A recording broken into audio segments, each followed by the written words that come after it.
नमस्कार साथियों, सभी का स्वागत है सीडीपी के प्रैक्टिस सेट में। चलिए हम देखते हैं प्रश्न नंबर पहला। निम्नलिखित में से जन्मजात अभिप्रेरक नहीं है। पहला, प्यास, रुचि, निद्रा या भूख। तो सही उत्तर है इसका हमारा विकल्प नंबर बी पार्ट, ठीक है, रुचि। पूछा गया है जन्मजात अभिप्रेरक नहीं है, तो हमारा रुचि उत्तर हो जाएगा विकल्प नंबर दूसरा। प्रश्न नंबर देखते हैं अगला। प्रश्न नंबर देखते हैं दो।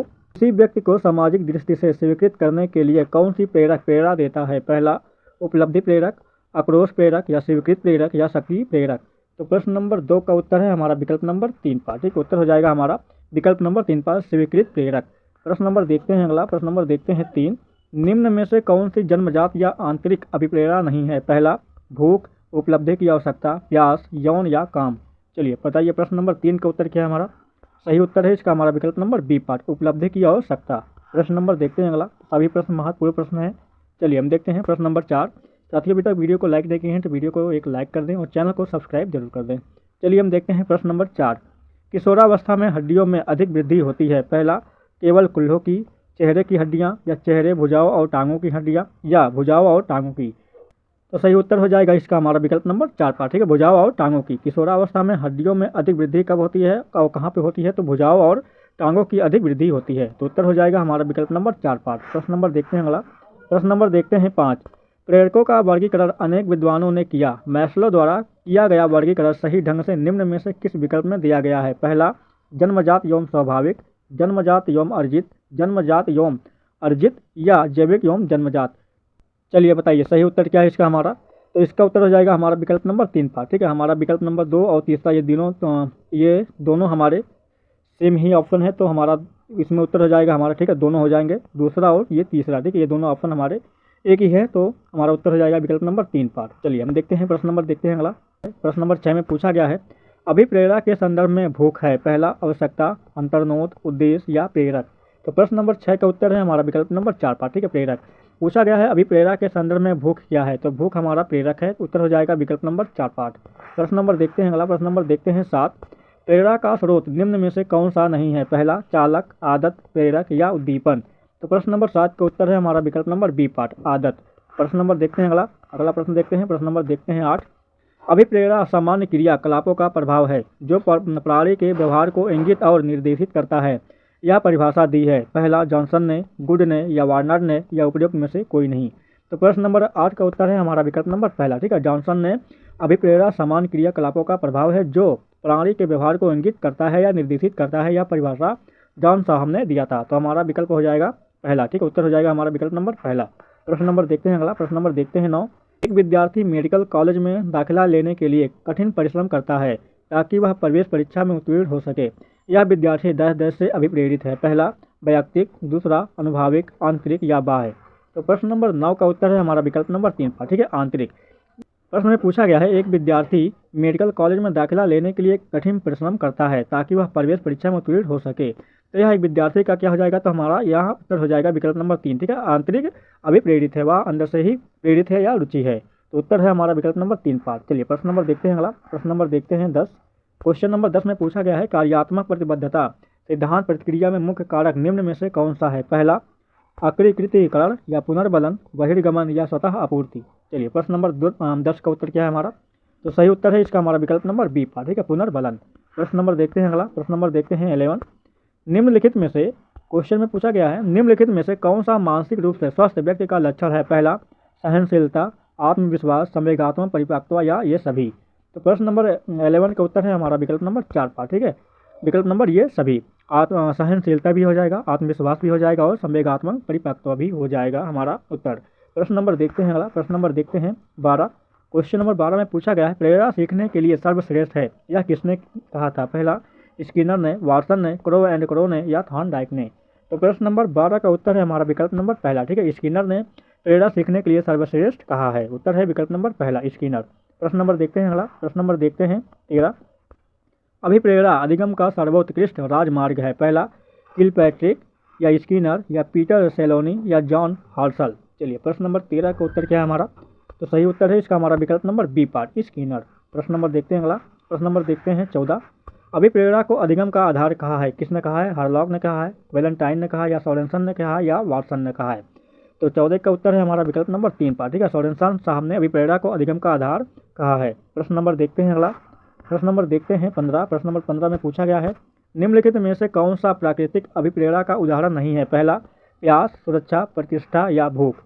तो क्वेश्चन नंबर 15 का उत्तर है हमारा विकल्प नंबर 3 पार्ट प्रतिष्ठा। चलिए प्रश्न नंबर देखते हैं अगला। प्रश्न नंबर देखते हैं 16। निम्न में से किसका कोई जैविकीय आधार नहीं है। पहला भूख, काम, प्यास या संबंध। तो 16 का उत्तर है हमारा विकल्प नंबर बी पार्ट काम। चलिए प्रश्न नंबर देखते हैं अगला। प्रश्न नंबर देखते हैं 17। निम्न के अभाव में प्रेरणा की प्रक्रिया प्रारंभ नहीं हो सकती। पहला वृद्धि में, दंड में, आवश्यकता में या प्रोत्साहन में। तो क्वेश्चन नंबर 17 का उत्तर है हमारा विकल्प नंबर 3 पार्ट, ठीक है, आवश्यकता। क्वेश्चन में पूछा गया है निम्न में अभाव में प्रेरणा की प्रक्रिया आरंभ नहीं हो सकती है। तो उत्तर है हमारा विकल्प नंबर 3 पार्ट आवश्यकता। प्रश्न नंबर देखते हैं अगला। प्रश्न नंबर देखते हैं 18। आंतरिक अभिप्रेरणा का उदाहरण है। पहला कार्य में रुचि, वेतन, दंड या पदोन्नति। चलिए क्वेश्चन नंबर 18 का उत्तर क्या है।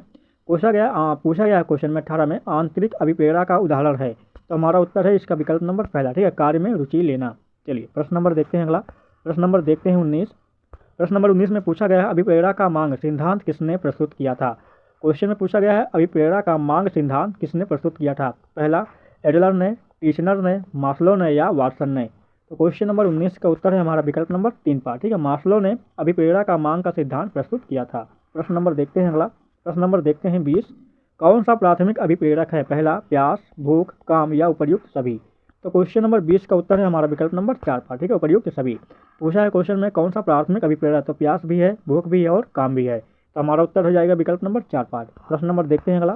प्रश्न नंबर देखते हैं 21।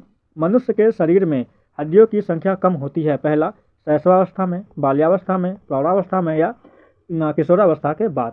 तो क्वेश्चन नंबर 21 का उत्तर है हमारा विकल्प नंबर 3 पार्ट, ठीक है, प्रौढ़ावस्था में मनुष्य के शरीर में हड्डियों की संख्या सबसे कम होती है। उत्तर हो जाएगा विकल्प नंबर 3 पार्ट। प्रश्न नंबर देखते हैं अगला। प्रश्न नंबर देखते हैं 22। किसको प्रशिक्षण द्वारा व्यवहार में संशोधन की प्रक्रिया माना गया है। पहला अधिगम को, शिक्षण को, अभिप्रेरणा को या निर्देश को। तो क्वेश्चन नंबर 22 का उत्तर है हमारा विकल्प नंबर पहला अधिगम को, ठीक है। क्वेश्चन में पूछा गया है किसको प्रशिक्षण द्वारा व्यवहार में संशोधन की प्रक्रिया माना गया है। तो अधिगम को माना गया है। प्रश्न नंबर देखते हैं अगला। प्रश्न नंबर देखते हैं 21। किशोरावस्था की प्रमुख समस्या क्या है। पहला वजन बढ़ाने की, समायोजन की, शिक्षा की या अच्छे परीक्षा परिणाम देने की। तो क्वेश्चन नंबर 23 का उत्तर है हमारा विकल्प नंबर बी पार्ट, समायोजन की। चलिए प्रश्न नंबर देखते हैं अगला। प्रश्न नंबर देखते हैं 24। संवेदना ज्ञान की पहली सीढ़ी है। यह है पहला शारीरिक विकास, ध्यान का विकास, भाषा का विकास या मानसिक का विकास। तो क्वेश्चन नंबर 24 का उत्तर है हमारा विकल्प नंबर 4 पार्ट, ठीक है, मानसिक विकास। क्वेश्चन में पूछा गया है संवेदना ज्ञान की पहली सीढ़ी क्या है। तो हमारा मानसिक विकास उत्तर हो जाएगा। प्रश्न नंबर देखते हैं अगला। प्रश्न नंबर देखते हैं 25। किशोरावस्था बड़े संघर्ष, तनाव, तूफान और विरोध की अवस्था है। यह किसने कहा था। पहला स्किनर ने या ए किलपैट्रिक ने, स्टैनले हॉल ने या थॉर्नडाइक ने। तो क्वेश्चन नंबर 25 का उत्तर है हमारा विकल्प नंबर 3 पार्ट, ठीक है, स्टैनले हॉल ने। चलिए देखते हैं प्रश्न नंबर अगला देखते हैं। प्रश्न नंबर देखते हैं 26। निम्न में से शैशवावस्था की विशेषता नहीं है। क्वेश्चन में पूछा गया है शैशवावस्था की विशेषता नहीं है। पहला शारीरिक विकास में तीव्रता, नैतिकता का होना, मानसिक क्रियाओं की तीव्रता या दूसरों पर निर्भरता। तो क्वेश्चन नंबर 26 का उत्तर है हमारा विकल्प नंबर बी पार्ट, ठीक है, नैतिकता का होना। चलिए प्रश्न नंबर देखते हैं अगला। प्रश्न नंबर देखते हैं 27। जीन पियाजे के अनुसार संज्ञानात्मक विकास की अवस्थाएं हैं। पहला 4, 3, 2 या 5। तो क्वेश्चन नंबर 27 का उत्तर है हमारा विकल्प नंबर पहला, ठीक है, जीन पियाजे के अनुसार संज्ञानात्मक विकास की अवस्थाएं 4 अवस्थाएं बताई गई हैं। चलिए क्वेश्चन नंबर देखते हैं अगला। चलिए आइए देखते हैं प्रश्न नंबर 28। कौन से आयु समूह के लिए एरिक्सन ने विकास की 8 अवस्थाएं प्रस्तावित की। पहला जन्म से बाल्यावस्था तक, जन्म से किशोरावस्था तक, जन्म से मृत्यु तक या जन्म से युवावस्था तक।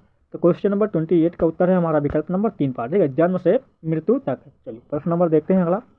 प्रश्न नंबर देखते हैं 29। निम्नलिखित में से कौन सी संज्ञानात्मक प्रक्रिया है। पहला खेलना, प्रतिवृत्ति क्रियाएं, दौड़ना या चिंतन। तो क्वेश्चन नंबर 21 का उत्तर है हमारा विकल्प नंबर 4 पार्ट, ठीक है, चिंतन। क्वेश्चन में पूछा गया कौन सी संज्ञानात्मक प्रक्रियाएं हैं या प्रक्रिया है। तो हमारा उत्तर है विकल्प नंबर 4, चिंतन। चलिए प्रश्न नंबर देखते हैं अगला। प्रश्न नंबर देखते हैं 30। बालक के भाषा विकास में योगदान देने वाली संस्था है। पहला परिवार, विद्यालय, जनसंचार माध्यम या पत्र पत्रिकाएं। तो क्वेश्चन नंबर 30 का उत्तर है हमारा विकल्प नंबर पहला, ठीक है, बालक के भाषा विकास में मुख्य योगदान देने वाला संस्था है वह है परिवार। तो चलिए साथियों, बस अब आज के लिए इतना ही। साथियों वीडियो कैसा रहा एक कमेंट करके जरूर बताइएगा, और वीडियो को अभी तक लाइक नहीं किए हैं तो वीडियो को लाइक कर दें और चैनल को सब्सक्राइब जरूर कर दें। चलिए साथियों, वीडियो को देखने के लिए धन्यवाद।